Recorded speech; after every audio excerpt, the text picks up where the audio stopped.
Hello everyone, welcome to our Anubhavi Kalam channel. और बहुत दिनों से सोच रही थी कि कौन से टॉपिक पे वीडियो बनाऊं, कौन सा ऐसा पॉइंट ढूंढूं या फिर ऐसा कौन से पॉइंट डिस्कस करूं वीडियोस पे जो एक बहुत अच्छा लेसन हो।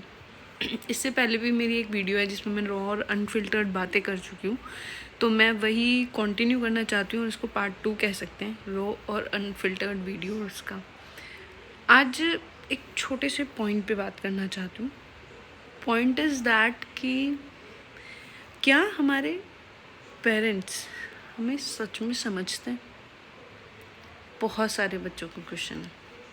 अभी लास्ट मैंने समय रैना स्टिल अलाइव वीडियो देखी थी और बहुत सारे लोगों ने भी उस पर वीडियोज़ बनाई थी और अपने पापा को आई लव यू बोला था। पर कुछ बच्चे अभी भी ऐसे होंगे जो अपनी एज का एक नंबर क्रॉस कर चुके हैं। उन्होंने अपने पेरेंट्स को कभी आई लव यू नहीं बोला होगा और वो बोलना चाहते भी नहीं होंगे। उनकी बहुत सारी शिकायतें होंगी और पेरेंट्स की उनसे बहुत सारी शिकायतें होंगी। क्या आप भी वही बच्चों हो सकता है? नो डाउट, बहुत सारी शिकायतें होती हैं हम सब और पेरेंट्स की भी होती हैं। बट वो शिकायतें होती क्या हैं? वो शिकायतें हैं कि इसने कभी हमारी बात नहीं सुनी, ये वैसा नहीं करता या करती जैसा हम बोलते हैं। आज ये इसलिए फेल है क्योंकि इसने हमें ज़िंदगी भर झूठ बोला है। आज ये इसलिए कामयाब नहीं है। आज ये इसलिए इतनी प्रॉब्लमैटिक सिचुएशन में है। इसने हमें कभी कुछ नहीं बताया। सच में। तो डियर पेरेंट्स, आज ये वीडियो सिर्फ़ और सिर्फ आप लोगों के लिए है। आज ये वीडियो में कोई भी किसी बच्चे के लिए कोई लेसन नहीं है। आज आप लोगों के लिए लेसन है। जब बचपन में आपका बच्चा कोई चीज़ चुरा लेता था या फिर कुछ छुपा देता था या फिर आपसे शेयर नहीं करता था तो आपको पता चल जाता था। बट वो जैसे जैसे बड़ा होता गया, वो जैसे जैसे गलतियाँ करता गया, आपने उसे रोकना बंद कर दिया, आपने उसे टोकना बंद कर दिया, आपने उसकी शिकायतों का पहाड़ अपने अंदर बड़ा करते गए। आपने उसे मतलब जज करना चालू कर दिया जब उसको सच में आपके प्यार की ज़रूरत थी। और मैं ये पता नहीं, आप लोग सोचो अपने एक्सपीरियंस से बता रही हूँ या किस चीज़ से बता रही हूँ। हो सकता है वो मेरा एक्सपीरियंस भी, बट स्टिल एक और स्टोरी सुनाती हूँ। एक लड़का था, मैंने शायद लास्ट वीडियो में भी बताया हो, 29-30 साल का। वो अपने घर गया, उसकी जॉब चली गई। जब उसकी जॉब गई, उसको पता चला तो 2 दिन के लिए हमेशा अपने घर जाता था। बट उस रोज़ वो 3 से 4 दिन के लिए वहाँ रहने लगा। तो उसकी माँ ने पूछा, क्या हुआ, तू गया नहीं? उसने बोला, माँ मेरी नौकरी चली गई। माँ ने कोई जवाब नहीं दिया उसको। माँ वहाँ से चली गई। अगले दिन जब वो खाना खाने बैठा तो माँ ने ना उसको 3 ही रोटी दी। फिर उसके अगले दिन माँ ने 2 ही रोटी दी और माँ अब उससे उस दौरान बात नहीं कर रही थी। उसके पापा ने पूछा, क्या बात है, तू इसे बस इतनी रोटी क्यों दे रही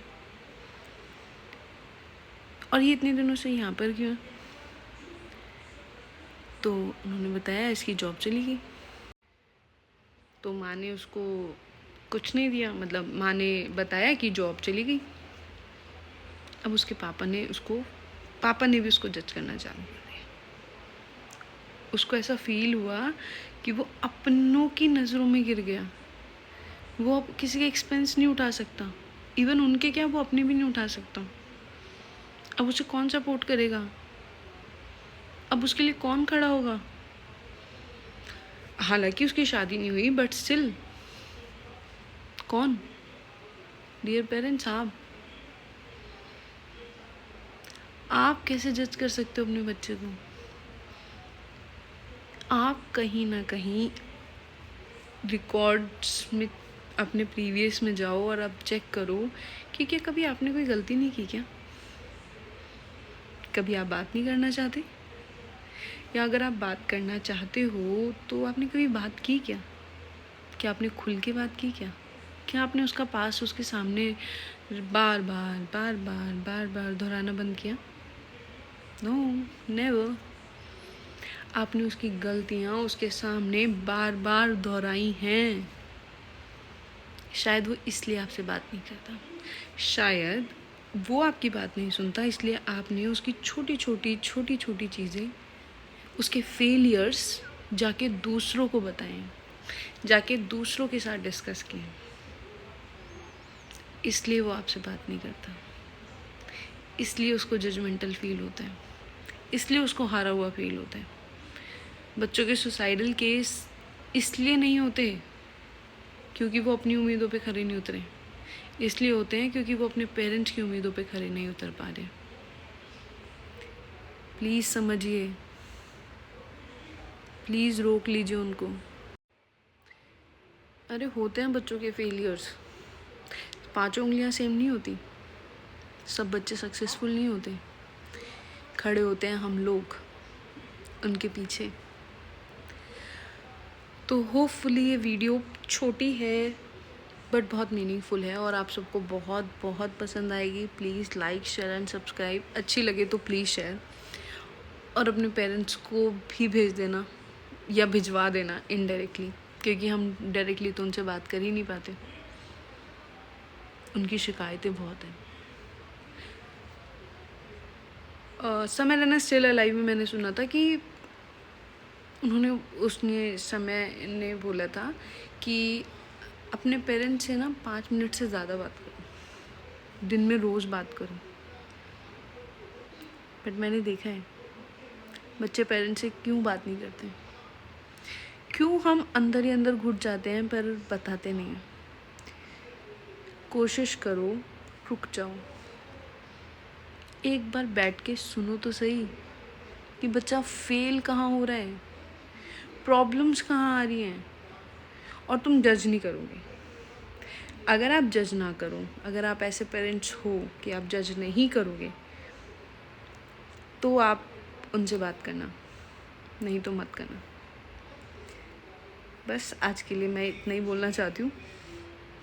डियर पेरेंट्स, प्लीज़ अंडरस्टैंड, आपके बच्चे भी आपको अंडर एस्टिमेट नहीं करना चाहते, वो भी फेलियर्स को हैंडल नहीं कर पाते हैं, उन्हें भी जीतना है, वो भी सक्सेसफुल होना चाहते हैं बट शायद नहीं हो पा रहा, शायद उनका टाइम सही नहीं चल रहा, पर उनको ज़रूरत है आपके सपोर्ट की। तो please like share and subscribe, और आगे भी ऐसी वीडियोस देखने के लिए सब्सक्राइब कर देना। और आज की वीडियो अच्छी लगी हो तो प्लीज़ कमेंट्स में ज़रूर बता देना, अगर आपके भी कुछ फेलियर्स हों और आप भी बात ना कर पा रहे हो, तो शायद आप लोगों का मन हल्का हो जाए कि किसी ने आपकी बात तो समझी। Thank you so much.